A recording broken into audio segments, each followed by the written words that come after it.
To my grandsons, my sons and my daughters in the room who went to Brooklyn Tech, I am honored and I'm privileged to be able to say to you, if you kept up with it and you graduated, you must be a rising star. And so both to Ella and to her husband, those are my Jamaicans. They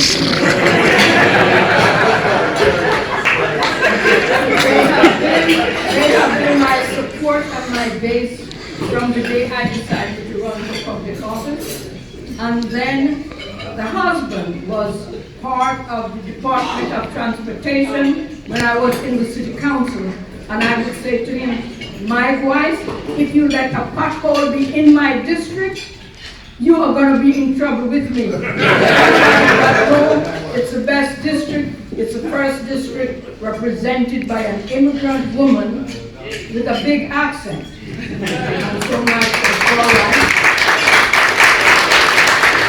Then I would call Ella Weiss and I would say, Ella, I'm coming to your house. And she said, what for? I said, get your friends in the house because I'm running again. So let me acknowledge your goodness, your graciousness, and your love. And then to the honoree that just spoke, the Trinidadian Jamaican who's married to a Jamaican. You see, when somebody can do, when somebody want to do well, they marry a Jamaican.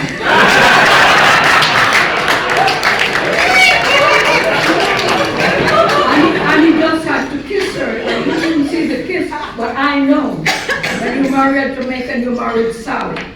And so to the family that I am now going to introduce, I sat beside Mr. Williams. And then when he told me he was born in the next district from which I was born, I said, you better not be my cousin. Are you my cousin? Because I know so many Williamses. So I said to Mr. Williams, we're going to catch up. We're going to have food, we're going to make curry goat, banana, rice and peas and everything else, and we're going to trace while we're from the same parish. So I am privileged to be able to say the rising star that was just introduced to you, Miss Cheryl Williams, is for me a rising star, and I am so pleased to be able to have so many grandchildren in the community that I have lived for the last 62 years. I arrived from Jamaica, lived on Midwood Street, and I haven't moved yet, and I'm not about to move. So all of the persons who come after me, I've been here to welcome and to say, America is a place where you gotta make America work for you if America don't wanna work for you. And so in this time when America don't try to work for us, with accent, I'm coming from someplace else, I need a lawyer. I need a lawyer. And I may have to take the lawyer to the airport to get some people in, and then to get some people out. I am about to get some people out next year. 2020 is the year when I'm getting some people out.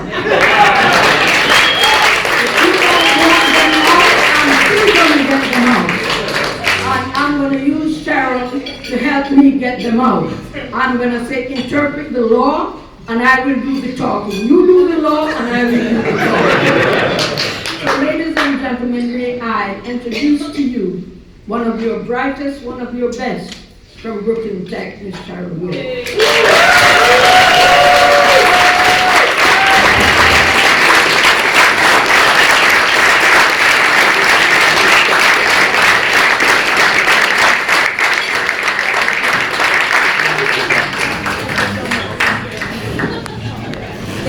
Dr. Clarke, or as I call one of my civil rights grandmothers. I'm so honored to be up here tonight. So I just want to say good evening to my Brooklyn Tech family, the students, the faculty, the alumni, family, and friends. I want to thank the Alumni Foundation for recognizing me as one of the 2020 Younger Distinguished Alums. I cannot tell you what a surprise it was to open an email from the Foundation's Executive Director, Ms. Ski, on my birthday, to see that I had been selected for this amazing honor. I am so thankful to have been blessed to have attended Tech and to be so intimately connected to it some 20 years later. As Ms. Tech spoke, I serve on a committee that helps to deal with issues surrounding school culture. I want to specifically thank my mother and father seated at the table over there for the opportunity to attend Tech. My mom was a public school teacher for almost 40 years in a school that in the 80s that was considered a feeder school for Brooklyn Tech in Brownsville, Brooklyn of all places. I know many parents would not have sent their then 12-year-old daughter to such a big school. Yes, I entered Brooklyn Tech at the age of 12, no matter how great an opportunity it was. I also want to thank both my mom and dad for setting the bar high for my sisters and I when it came to educational attainment.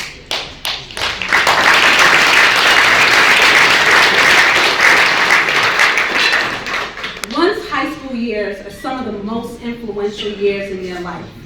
It was during my high school years at Tech that I literally transitioned from a child and then ended as a teenager of 16 years old and was able to, during those 4 years, to establish my personal identity.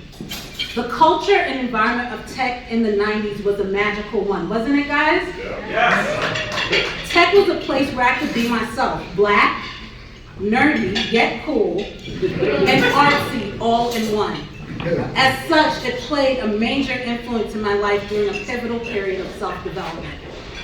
It was during my time at Tech that I started to engineer, and I'm using that pun purposefully, my leadership aptitude.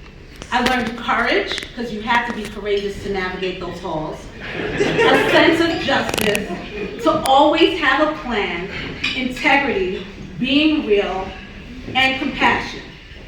While I've continued to hone my leadership style through my college years, law school, and my ensuing legal career, it was at Tech that the genesis of my becoming a positive and successful leader in organizations and just in life began.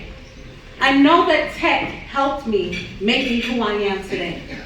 I am privileged to stand here amongst so many other great Technites, honorees tonight, both alum and faculty.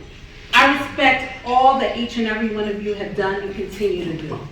So tonight, I take this honor and I pledge to continue to pay it forward, continuing to be a support to the current and next generations of Tech. Thank you, everyone, once again.